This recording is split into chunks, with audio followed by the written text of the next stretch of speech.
Hagamos una pausa y abramos una puerta a la imaginación. La tarde está en plenitud, tu programa de arte y cultura. Idea, producción general y conducción, Luis Raúl Calvo y Nora Patricia Nardo. Con la participación especial de Adriana Gaspar.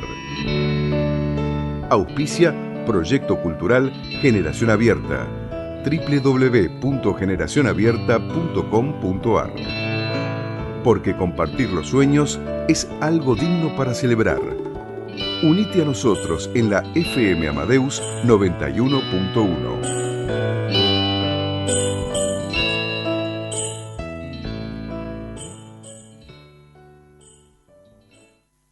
Acá en la 91.1 FM Amadeus con La tarde está en plenitud. ¿Qué tal, Nora? ¿Cómo estás? Muy bien, buenas tardes a todos nuestros oyentes. Una alegría compartir un nuevo programa. Así es. Aquellos que quieran tomar contacto con nuestro proyecto cultural Generación Abierta pueden hacerlo a través de nuestros correos electrónicos generacionabierta@gmail.com, generacionabierta@hotmail.com y también por otras redes, ¿no? Así es, nos pueden encontrar en Facebook, en el Facebook de cada uno particular y en el Facebook de Generación Abierta, en Twitter y también en nuestro canal Generación Abierta por YouTube y por www.generacionabierta.com.ar o comunicarse al 11 4300 0114 11 50 31 98 01. Así es. Y también por Instagram pueden ubicarnos. O sea que hay varias vías. Hoy se están cumpliendo 85 años del asesinato de Federico García Lorca. Sí, realmente está siendo homenajeado por varias agrupaciones, ¿no es cierto?, entre algunas de ellas Insurgencia Cultural, en varias partes de nuestro país y del mundo, reconociendo toda su obra literaria, su lucha, su forma de ser, su integridad moral. Así es. García Lorca, quien había llegado a Argentina en octubre de 1933, estuvo más o menos 6 meses en nuestro país. Se hospedó en el Hotel Castelar, que estaba en Avenida de Mayo durante muchos años, ¿no? Lamentamos decir que estaba, ¿no? Porque cerró durante la pandemia. Sí, sí, así es. Comentarles que precisamente hoy hemos publicado, justamente a raíz del aniversario del asesinato de García Lorca, una muy interesante nota en nuestra página web www.generacionabierta.com.ar. Se llama Federico García Lorca, el ángel caído, 85 años de su asesinato, por Ofelia Uta Bursea, profesora y filóloga rumana. Interesante la nota, la leí al detalle, la manera que la cuenta. Muy buena. Realmente sí. Te da ganas de terminarla, digamos. Y aparte te enterás, ¿no?, la historia de Federico García Lorca. Sí, decir, bueno, la influencia de García Lorca en el siglo XX, ¿no?, en las letras, la gran influencia como poeta y como dramaturgo. Y con solo 20 años, ¿no?, de formación, digamos, como poeta, difundiendo Falleció su obra. Muy joven, claro. Acá habían estrenado justamente cuando vino en 1933 Boda de Sangre. Interesante. Bueno, la gente lo puede encontrar también en nuestra, como dijiste, web o comentar y encontrarlo en algunas otras páginas. Estamos con Italia ahora, nos vamos de España a Italia. Ingresamos a un país muy caro a sentimiento de muchos argentinos, ¿no? Así es. Italia como España, a raíz de nuestros ancestros, ¿no? Son países muy particulares, ¿no?, para muchos. Sí, tiene mucha carga emocional. Y realmente también grandes maestros de la música, de la literatura, del cine, de las artes visuales, así que es un país para recorrerlo con con mucha tranquilidad y con muchas ganas de aprender. Así será. A ver, te voy a decir algunas frases y después vamos a decir de quién es. ¿Qué te parece? Me parece muy bien. Los libros no están hechos para que uno crea en ellos, sino para ser sometidos a investigación. Cuando consideramos un libro, no debemos preguntarnos qué dice, sino qué significa. Sobre los padres, creo que aquello en lo que nos convertimos depende de lo que nuestros padres nos enseñan en pequeños momentos, cuando no están intentando enseñarnos. Estamos hechos de pequeños fragmentos de sabiduría. Sobre Dios. Cuando los hombres dejan de creer en Dios, no quiere decir que creen en nada, creen en todo. Sobre el amor. El amor es más sabio que la sabiduría. Sobre los héroes. El verdadero héroe es héroe por error. Sueña con ser un cobarde honesto, como todo el mundo. Sobre los villanos. Los monstruos existen porque son parte de un plan divino, y en las horribles características de esos mismos monstruos se revela el poder del Creador. Sobre la poesía. Todos los poetas escriben mala poesía. Los malos poetas la publican. Los buenos poetas la queman. Sobre el periodismo, para hablar esto, ¿no? No son las noticias las que hacen el periódico, sino el periódico el que hace las noticias. Y saber juntar 4 noticias distintas significa proponerle al lector una quinta noticia. Número 0. Sobre Internet. Las redes sociales le dan el derecho de hablar a las legiones de idiotas que antes hablaban solo en el bar después de un vaso de vino, sin dañar a la comunidad. Entonces eran rápidamente silenciados, pero ahora tienen el mismo derecho a hablar que un premio Nobel. Es la invasión de los imbéciles. Eco al diario La Estampa. Sobre la corrupción. Hoy, cuando afloran los nombres de corruptos o defraudadores y se sabe más, a la gente no le importa nada y solo van a la cárcel los ladrones de pollos albaneses. Estas frases tan bien redactadas, con tanto contenido filosófico y reflexivo, son de Umberto Eco. ¿Qué decir de la obra de Umberto Eco?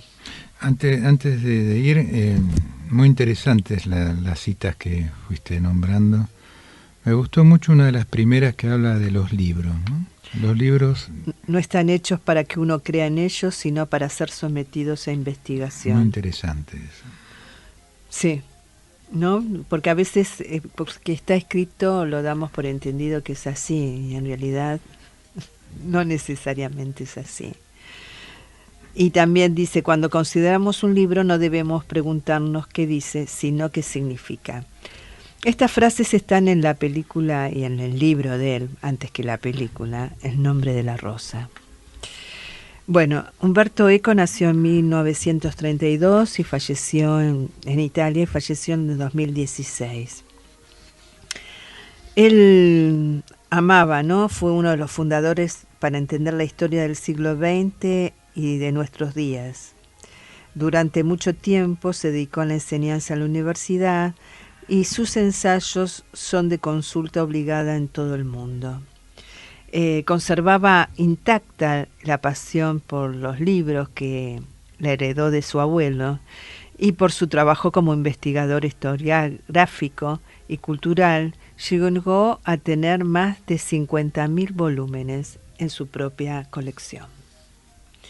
El estudio de los signos, su influencia y evolución a través de las distintas variaciones de la cultura y los procesos comunicativos, es decir, la semiótica, fue la gran pasión académica de su vida y en esa área produjo estudios primordiales como obra abierta, apocalípticos e integrados, la estructura ausente, tratado de semiótica general, entre otras investigaciones.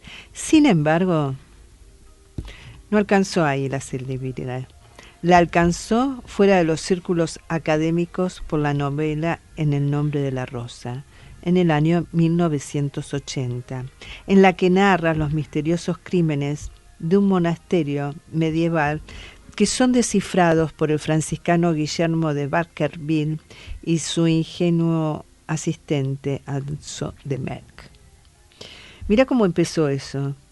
En 1978, cuando el académico supo que una editorial italiana estaba buscando historias de novela negra cuyos autores no fuesen escritores de ficción, por aquella época él dice, fumaba yo 60 cigarrillos al día, y escuché esta noticia, la leí, volví a mi casa muy inquieto, y al fisgonear en mis cajones hallé un largo listado de nombres de monjes medievales que había estado reuniendo sin un fin aparente.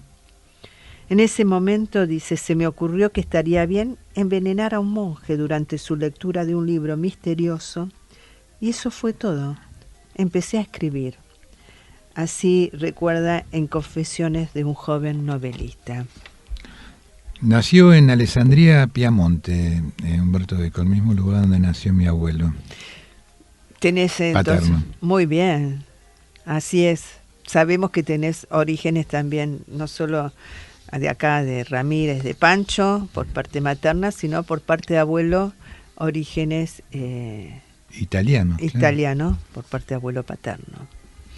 Bueno, también podemos decir que más allá de sus fabulosas historias como El péndulo de Foucault, La isla de antes, Bodolino, entre muchas otras, sus aportes a la teoría de la comunicación fueron vastos.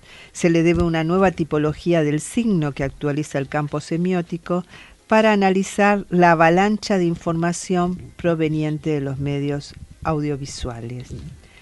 También es interesante porque estudió las concepciones artísticas en movimiento y su relación con el espectador.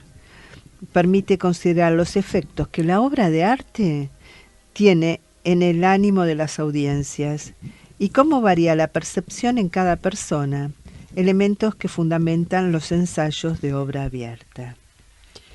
Tenemos mucho más para decir. Quizás leamos en su último libro que tengo en mis manos, De la estupidez a la locura, una pequeña crónica. ¿Tenemos tiempo? Sí, sí. Los necios y las prensas responsables. Era muy irónico, ¿no es cierto?, en su escritura. Tenía mucha ironía. Pero denunciaba lo que pensaba. Me he divertido mucho con el tema de los necios de la web. Para quienes no lo hayan seguido, salió online y en algunos periódicos que en el curso de una denominada Lectio Magistralis en Turín, yo había dicho que la web está llena de necios. Es falso. La Lectio trataba de un argumento completamente distinto, pero eso no dice cómo entre periódicos e internet las noticias circulan y se deforman.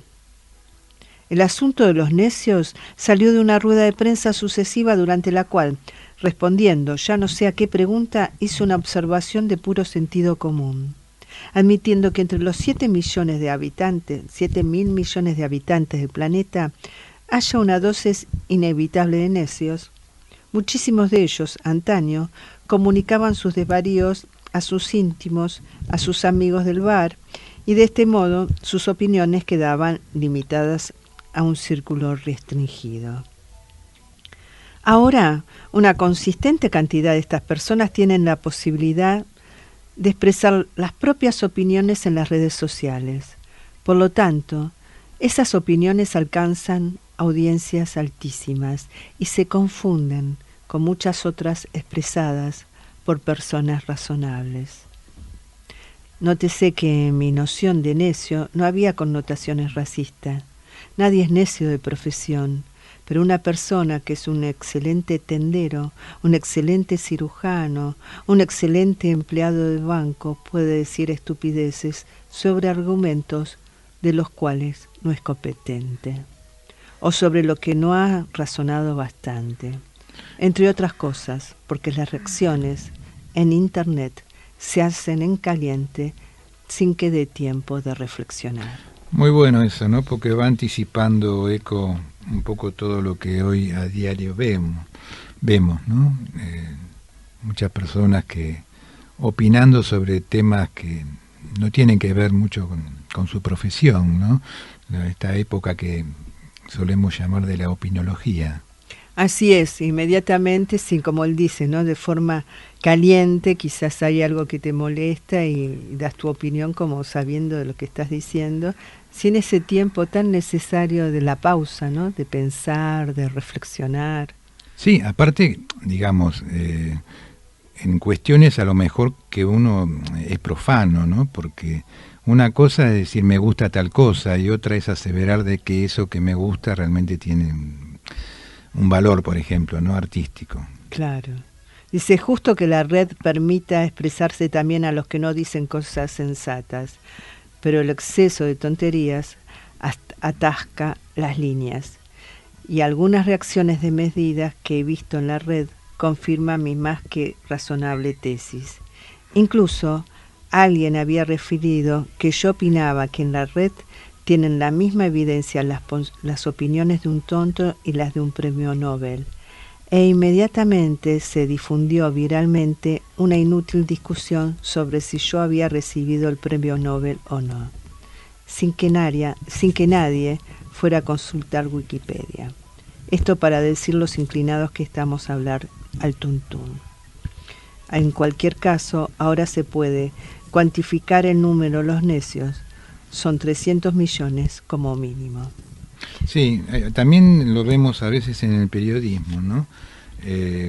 Con tal de sacar la noticia y dar la primicia, no se corrobora mucho, no se chequea bien el lugar de donde se está dando una noticia como para averiguar si realmente es fidedigna o no, ¿no? Tal cual. Y él dice eso justamente, lo que estás diciendo. Los periódicos a menudo son víctimas de la red, porque de ellas sacan noticias, algunas veces leyendo, dando voz por lo tanto a su mayor competidor y al hacerlo siempre llevan 2 días de retraso sobre Internet. En cambio, deberían dedicar por lo menos 2 páginas al día al analizar de sitios de web. Agradecemos a Ricardo Piñero en la operación técnica. En este momento por la hermosa música que de fondo siempre acompaña nuestro programa La tarde está en plenitud.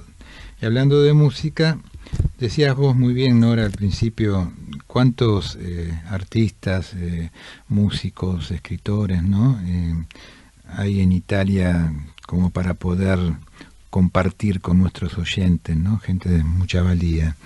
Hoy vamos a compartir algo de la música de Gioachino Rossini, nacido en 1792 en Pesaro, Italia, y fallecido en París en 1868. Compositor italiano, situado cronológicamente entre los últimos grandes representantes de la ópera napolitana, Cimarosa y Paisiello, y los primeros de la romántica, Bellini y Donizetti. Rossini ocupa un lugar preponderante en el repertorio lírico italiano, entre otras cosas justamente por la ópera El Barbero de Sevilla. Vamos a escuchar ahora precisamente la obertura. Pero antes decir que Rossini fue hijo de un trompetista del municipio de Pesaro que colaboraba con las orquestas de los teatros de la provincia y de una soprano que llevó una corta carrera. La existencia de Rossini se vio ligada desde la infancia al universo operístico.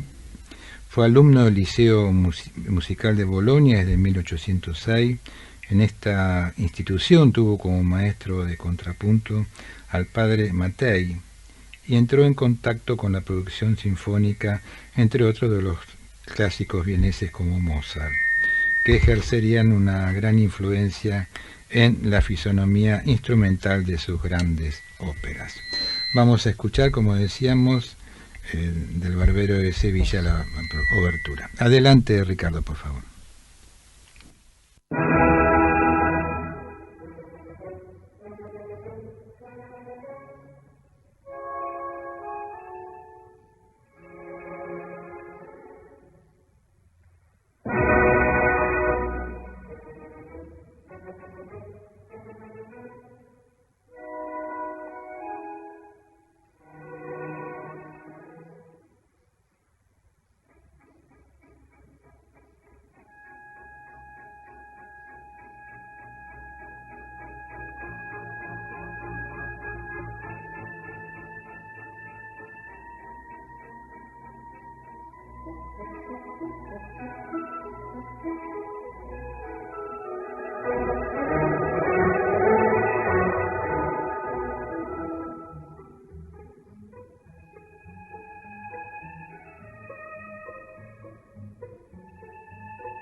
Artes visuales, artistas, movimientos y vanguardias.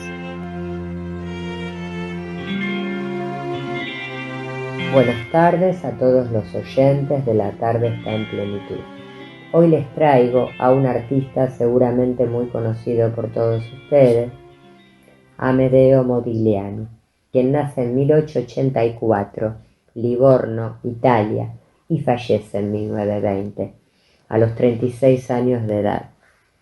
Muy conocido por sus retratos, sus desnudos, un artista con un sello que lo identifica, porque pensar en esos cuerpos como forma constructiva es pensar en la estilización de esas figuras, las que habitan hoy los museos más importantes del mundo. El artista generó un lenguaje discursivo muy personal, el que no tuvo una rápida y pronta aceptación. Los primeros años de su juventud los transitó en su país, Italia, donde se dedicó a estudiar la pintura primitiva y sobre todo la pintura del Renacimiento.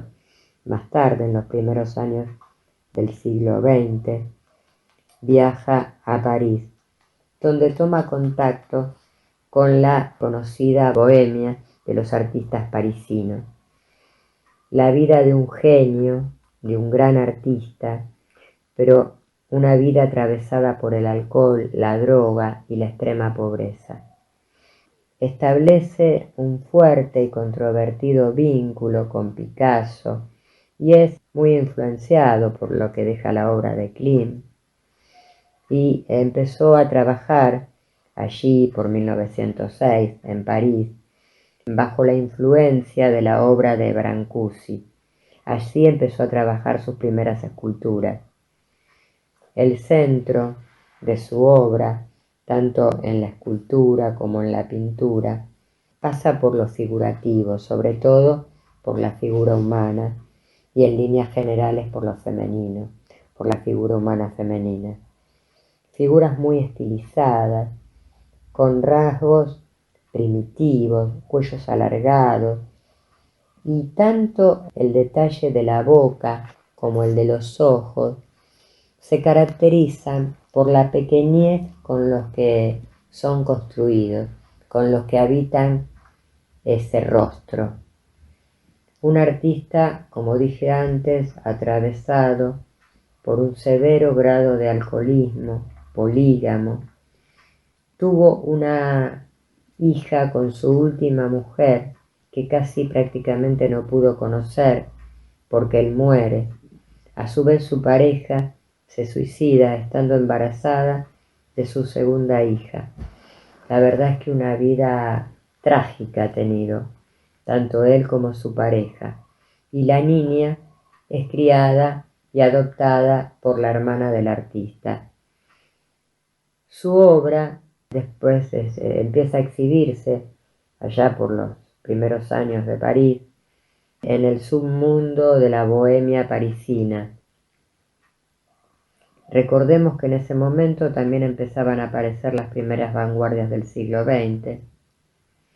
Sin embargo, la obra del artista se fue empezando a conocer, aunque muy lentamente, más allá de no tener nada, ningún vínculo con la vanguardia, porque podemos decir que fue un artista autónomo, pero también la tuvo que malvender, la exponía en los suburbios parisinos y la malvendía para poder tener una subsistencia, para poder comer, para poder tener una subsistencia para su hija, subsistencia que muchas veces no llegaba porque vivió, transitó y murió en la miseria absoluta. En su última etapa aparecen en sus obras vestigios de las obras muy tradicionales, pero a su vez con un lenguaje moderno, un lenguaje muy ayornado a la época contemporánea que él estaba viviendo, la que se estaba entretejiendo, la que estaba atravesando. Si bien había vestigios de esta figura primitiva, su obra se ayornó y conceptualmente se adecuó al mundo del arte moderno. Se puede observar en su figura la relación con el manierismo, sobre todo por esa necesidad de distorsionar el espacio compositivo en cuanto a lo que tiene que ver con la perspectiva. Una obra que incluso se acerca a la irracionalidad total, hablo en cuanto a la construcción espacial.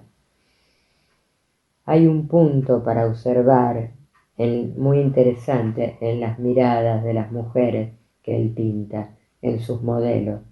En ellas vemos una falta de identidad en sus ojos, una mirada que iba de a poco perdiendo fuerza, se iba neutralizando, pero que justamente era una de las características que más atrapaba al espectador. Aquí estaría tomando un poco una de las propuestas del romanticismo, de ubicar a la mirada como un vínculo, como un vehículo sobre todo, una vía también de escape del alma, en este caso del alma de estas mujeres. Miradas que generalmente protagonizaban la escena del lienzo, ¿no? Porque sobre todo eran las miradas un poco extraviadas, perdidas, donde podemos decir que en esas miradas el espectador se vinculaba con el alma de estas mujeres. Y por qué no también con el alma del artista, porque yo siempre hablo que hay una tríada, ¿no? Entre el artista, la obra y el espectador. Y esto era un poco lo que protagonizaba la escena de los lienzos, como dije antes, pero sobre todo se veía mucho en la mirada de las protagonistas mujeres. Y una anécdota que quiero comentar de una película que vi de Amadeo Modigliani, una anécdota que dice mucho, lastima mucho, pero bueno, por suerte hay un reconocimiento. Yo vi una película de él hace mucho tiempo sobre su vida, una película biográfica, en la que termina la película donde aparece la hijita de él, muy chica, 4, 5, 6 años, con la tía, con la hermana de Modigliani, y aparecen en un museo a ver una gran muestra que se hace en torno a él, a un homenaje, cuando ella por supuesto había muerto. Entonces ellas piden de entrar, ella, la hermana de Modigliani, pide de entrar, y quien estaba a cargo del museo le dice que todavía no es la hora de la inauguración, pero ella le dice, es la hija del artista. Y entonces le dan paso a la sala. Es muy conmovedor, porque él prácticamente no pudo conocer a su hija, y su hija conoce a su padre a través de su obra. Un vínculo muy fuerte y una historia muy triste, pero por suerte su obra pudo ser reconocida a lo largo de la historia del arte, y creo que esto es lo importante que nos dejó el artista. Y con esto me despido hasta la próxima semana. Amedeo Modigliani, qué interesante, ¿no? Como decíamos, tantos artistas importantes. Y Modigliani, ¿no? Que lo ves y sabes que ese es un Modigliani. Así es, inconfundible, ¿no? Agradecemos los mensajes y los saludos de Patricia Alonso, Elisa de Gistani, Eduardo Chara de Santa Teresita, Laura López, Leonardo Herman, que también nos envía sobre el tema de Federico García Lorca y la insurgencia cultural, los homenajes que se están realizando por los 85 años del asesinato de Federico García Lorca. Los saludos también de Graciela Arauz. Sí, Mario, que también pidió que lo saludemos porque me trajo justo horario, en el taxi había muchos cortes. Ah, mira vos. Alicia Neira, Graciela Comerci, Norberto Barlián, el Foro Femenino Latinoamericano que siempre nos acompaña, Dora Roldán, Héctor Covanti, Horacio Laitano, Caterina Miniti desde Italia, María Angélica Avendaño, entre varios que no sé si seguimos diciendo. Mariela de Filpo Vescochea desde Madrid, España, Cristina Lariche desde Mar del Plata, Jackie Graciano, María del Carmen García. Osvaldo Ferreira, Lucía Yaquinto, Amadeo Vicente Gravino, Rubén Derlis, María Cecilia Pisistelli, Marta Ramírez, Cinta Raskowski, Graciela Pereira, Nélida Arp, Noemí Maglioca, Gladys Barenboim, Liliana Gomila, Ernesto Kirpach, Susana Stein, Inés Castaño, Alfredo Tomás Ibarra, Lidia Beatriz Herrera y Osvaldo Andrioli. De Eugenio Montale, Dolor de vivir. Frecuentemente hallé el dolor. Vivir era riachuelo estertoroso, agónico, la llama retorciéndose en la pira, el cabello en la ruta, inútil, roto. Placer no conocí, solo el milagro que obra la divina indiferencia, la estatua erguida entre la somnolencia tórrida con la nube y el Milano. Traducción de Carlos López Narváez. Eugenio Montale, nacido en Génova en 1896, fallecido en Milán en 1981. Poeta italiano que aportó una visión absolutamente personal de la problemática y las inquietudes del hombre contemporáneo, partiendo de los hallazgos formales del simbolismo y del decadentismo a los que enriqueció con una voz inconfundible. Considerado con frecuencia uno de los fundadores del hermetismo italiano de entreguerras, la singularidad de su poética desborda, no obstante, los presupuestos teóricos de este movimiento. En 1975 se le concedió el Premio Nobel de Literatura. La forma del mundo. Si tiene el mundo la forma del lenguaje y el lenguaje la forma de la mente son sus plenos y vacíos, no es nada o casi, y no puede salvarnos. Así habló Papirio. Ya era noche y llovía.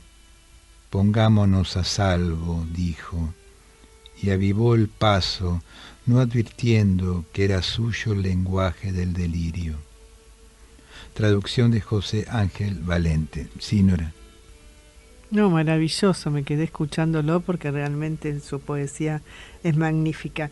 No, como hablaste de los orígenes, yo quiero decirte que mi abuela materna nació en Génova, donde nació Eugenio Montale, y nació en Santa Margarita de Liguri, un lugar maravilloso. Muy bien. Montale inició sus estudios de letras en su ciudad natal, dedicándose sobre todo a la frecuentación de los clásicos italianos, de la novela francesa y de filósofos como Schopenhauer o Benedetto Croce, pero los interrumpió por motivos de salud y para aprender canto lírico. Intervino como oficial de infantería en la Primera Guerra Mundial, al término de la cual empezó a relacionarse con los círculos literarios de Génova y Turín, llegando a participar en la fundación de la revista Primo Tempo, muy influyente, pese a que solo se publicaron 8 números. Carta a Bobby.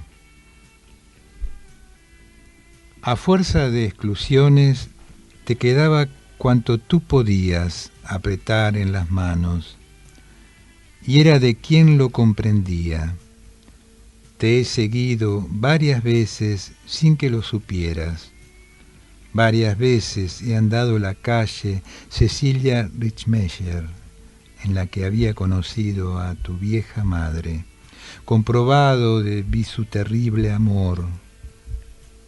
Quedaba del padre una bigotera y una Biblia evangélica, tal vez. He explorado tu pléyade de amigos, los que fueron objeto de tus experiencias más o menos fallidas en la creación o destrucción de felicidad conyugal. Eran tus primeros amigos, otros vinieron luego de que nunca he conocido. Así se hizo de ti una leyenda superficial y vana. Dicen que eres un maestro no escuchado, tú que a demasiados maestros escuchaste y no has desconfiado de ellos. Confesor inconfesado, no podías dar nada a quien ya no estuviese en tu camino. A tu manera has triunfado. Incluso si han perdido todos los oyentes, ahora con esta carta que no podrás leer jamás, te digo adiós, y esto en una lengua que no amabas, falta como esta de Stimmung. Esta versión también le pertenece a José Ángel Valente. En la primera colección de poemas, Huesos de Sepia, de 1925, en Montale, ¿no? Estamos hablando, casi todos están ambientados en los paisajes y escenarios en los que pasó su infancia. Expuso ya los temas más característicos de su poética, un sentimiento de cansancio, de soledad, una angustiosa desconfianza en la vida y la conciencia de la inutilidad de cualquier lucha, que sin embargo no le empujaban a la autocompasión, a una actitud resignada o al abandono de la esperanza. A través de endecasílabos fragmentados, en un casi sinfónico empleo del verso libre, expresó el mal de vivir, la irremediable derrota del hombre que se halla prisionero en el mundo. Luego publica otros libros, Montale. Ya en la vejez entregó las crónicas de cuaderno de 4 años, en 1977, la sabiduría teórica de Sobre la poesía, en 1976, y fundamentalmente los memorables poemas de amor que integran las dos partes de Xenia, 1964-1969, y el testamento de su estética y su concepción del mundo, que significó Satura en 1971. Vamos a ir a otro tema musical. Estamos con Gioacchino Rossini, que podemos decir, para ir concluyendo, ¿no?, algunos aspectos simplemente de su obra, que fue un dotado, ¿no?, en todo lo que tiene que ver con la composición, y los títulos se fueron sucediendo uno tras otro sin pausa. En París, ciudad en la que se estableció en 1824, Rossini compuso y dio a conocer lo que iba a ser su última partitura para la escena, Guglielmo Tell, 1829. Fíjate vos, Nora, a pesar del éxito que tenía, el compositor abandona por completo, cuando contaba 37 años y por razones desconocidas, el cultivo de la ópera. Sí, lo Fue estuve todo leyendo. un misterio que ocurrió en lo que tiene que ver con la vida de Rossini. Sí, con la composición, ¿no? Igualmente abrió el espacio de su casa cuando era ya mayor a reuniones sociales donde concurrían grandes maestros también de la literatura y de la música. Vamos a escucharlo a un tema de Rossini que se llama The Seven My Pie. Adelante, Ricardo.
Maravillosa música. Hermosa. Tenemos el gusto de presentar Temas de cultura. Vittorio De Sica. ¿Quién no se acuerda de Vittorio De Sica, no es cierto? Realmente un hombre con una trayectoria, uno de los directores italianos más influyentes en la historia del cine mundial, casi siempre con esa piel bronceada, vestido en impecables trajes de lana. Inspiró la mayor parte de su trabajo en los escenarios de la Italia de la posguerra. Decir que De Sica nació en Sora en 1901, en Italia, y falleció en París en 1974. Actor, director de cine, hijo de un magistrado, pasó su infancia y adolescencia en Nápoles, donde cursó los estudios primarios y secundarios y después se mudó con su familia a Florencia y más tarde a Roma y se graduó en contabilidad. Nada que ver, ¿no? Nada que ver, ¿no? Durante varios años formó parte de los grupos teatrales universitarios y de aficionados, y ya en 1922 ingresó en la compañía teatral de Tatiana Paulova. 2 años más tarde encarnó el papel de galán de The Place de Sin, en sustitución del primer actor que había caído enfermo. Mirá, le vino bien, realmente. La verdad. A partir de entonces construyó personajes destacados y en la temporada 1927-1928 logró un gran éxito en la compañía de Sergio Tofano, recitando textos de Luigi Pirandello, Marcel Archer y otros. Ya después, en 1933, organizó y dirigió varias compañías teatrales. Se inició en la dirección en 1940 con la película Rosa Escarlate. Finalizada la Segunda Guerra Mundial, Vittorio De Sica emprendió su producción más característica, encuadrada en el neorrealismo italiano. Esta corriente cinematográfica que reflejó la dura situación social y económica de la sociedad italiana en aquellos años. En varias ocasiones se ha dicho de él que pasó de ser un intérprete brillante de comedias de vodevil a director, poeta y portavoz de los pobres y humildes. En este sentido resultó vital la colaboración con su guionista habitual de la época de Cesare Sabatini. En 1946 dirigió El Limpiabotas. Sí, esa fue una de las películas emblemáticas, ¿no? De De Sica, el año 1947. Un poco la trama de esta película: hay 2 amigos, Pasquale y Giuseppe, se dedican a lustrar zapatos, pero tienen un sueño. ¿Cuál es el sueño? Tener un caballo. Ese sueño, que podría parecer inalcanzable, se vuelve cercano cuando conocen a un mafioso que les ofrece un trabajo sencillo con el que podrían conseguir dinero para comprarlo. Tras realizar el trabajo y montando el caballo por las calles de Roma, son acusados de un crimen que no cometieron. Los jóvenes amigos son enviados a un reformatorio y a lo largo de la película podemos ver cómo su amistad se pone a prueba ante la dramática situación que termina en tragedia. Como en varias de sus películas de este periodo, Sica logra con ironía criticar al Estado y la sociedad italiana. Anteriormente a esta película, en 1944, tenemos Los niños nos miran. Esta película está basada en la muy difícil de encontrar novela Prico, escrita en 1931 por Cesare Giulio Viola. Para muchos críticos, Los niños nos miran es una de las películas más interesantes que dirigió De Sica a lo largo de los 57 años de su carrera. En ella, y con un tono melodramático, logra hacer un retrato de la infancia en tiempos de guerra, criticando al mundo de los adultos a través de la dura situación que vive un chico de clase media llamado Prico. A lo largo de esta película, el pequeño no solo es ignorado y maltratado por sus padres, sino también por su contexto, al grado de llevarlo a acabar con su vida. Sí, interesantes obras. Con El Limpiabotas obtuvo el primer Oscar a la mejor película de habla no inglesa, inspirándose en el relato homónimo de Luigi Bartolini, y repitió el galardón con la más aplaudida y recordada de sus cintas, Ladrón de bicicletas, en 1948. Sí, esta es la película más conocida de Vittorio De Sica.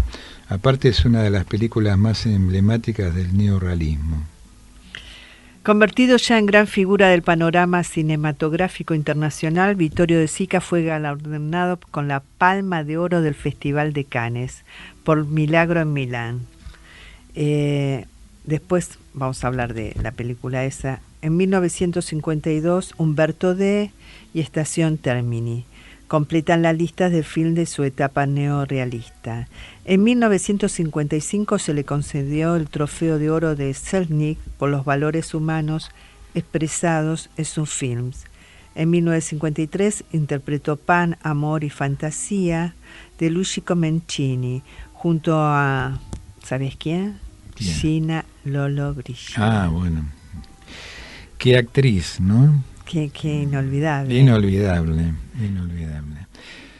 Con tal éxito que un año más tarde repetiría en Pan, Amor y Celos, esta vez bajo la dirección de Dino Risi. Sí.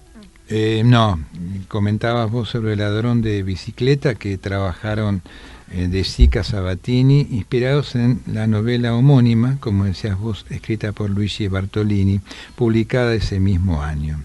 La película Otra ventana a los difíciles tiempos de la posguerra muestra las dificultades que enfrenta un hombre que acaba de conseguir trabajo, algo difícil en tiempos de crisis, cuando le roban su herramienta principal, una bicicleta con la que pega carteles en toda la ciudad. Ay, sí, es increíble esa película. Sí, es memorable.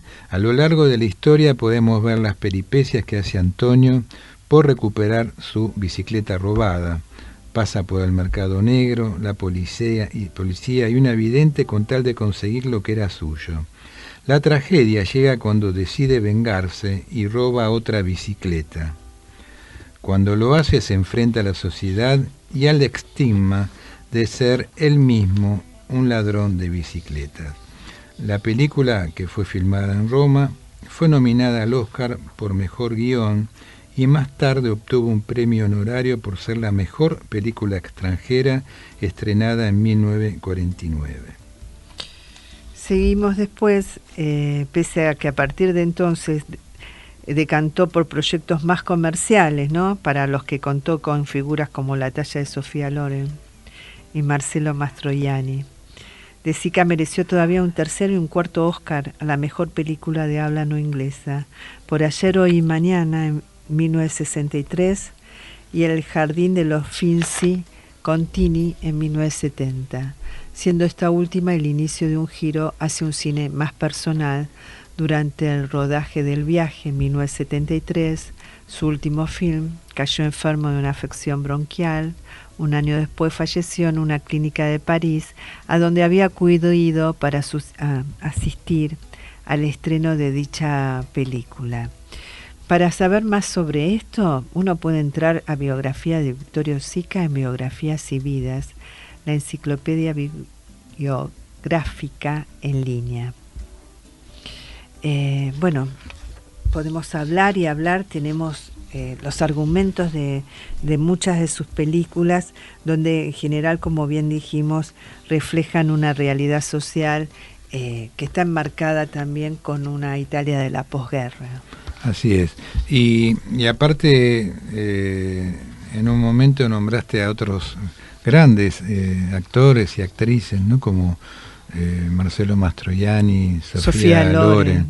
Es inagotable Italia, ¿no? Sí. Inagotable, como para ir citando nombres valiosos. Lo vamos a quedar cortos porque tratamos de que sea en un mes, de ir variando, ¿no?, de países, ¿no es cierto? Como para ir viendo un poco la cultura y el arte de cada uno de ellos, pero es indudable que hay algunos países, que por ejemplo Italia, que está pletórico, ¿no?, de figuras rutilantes. Claro, que tienen quizás que ver más con nuestra historia y nuestra cercanía desde lo emocional. Dice 3 frases, te voy a leer de Dale. La televisión es el único somnífero que se toma por los ojos. Qué buena.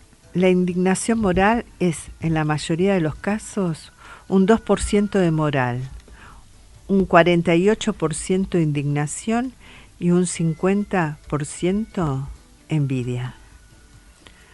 Vamos hacia los 500 canales de televisión. ¿Y para qué sirven? ¿Para que la gente no cuestione el poder? Bueno, estos son algunas de las frases.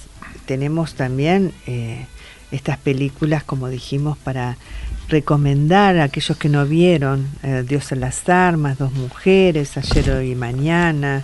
Esta Ayer, hoy y mañana de 1963 es con Sofía Loren y Marcelo Mastroianni.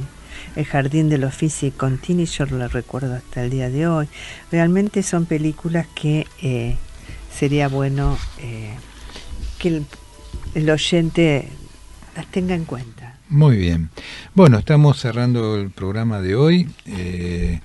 Aquellos que no han podido escucharnos en vivo pueden hacerlo, porque nosotros a la noche solemos subir estos programas que realizamos en vivo a nuestro sitio web www.generacionabierta.com.ar, al canal de Generación Abierta en YouTube y también a Facebook de Generación Abierta. Así es, como decís bien, y agradecemos nuevamente a nuestro operador Ricardo y nos vamos despidiendo hasta el próximo miércoles, recordando que compartir los sueños es algo digno para celebrar. Muchas gracias.